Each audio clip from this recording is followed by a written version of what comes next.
这个宜兰的县长的选情。事实上我们也常常交换意见。那我们也有很多我们认为可以打败国民党的人选然后只要民进党也是敞开心胸，然后他愿意结合所有的民主的力量的话，宜兰应该还是可以守得住才对。但是这个我们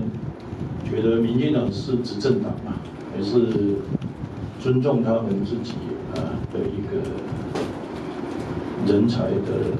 这种提拔，或者是他们对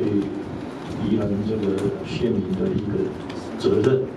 我想他们是中央地方都是执政党，他们有义务把这个宜兰县守住的所以如果他们觉得真的是太困难的时候，再借助这个民进党以外的力量来帮忙，我想也是可以促成的不是说不行的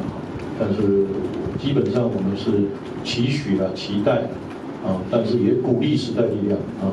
如果真的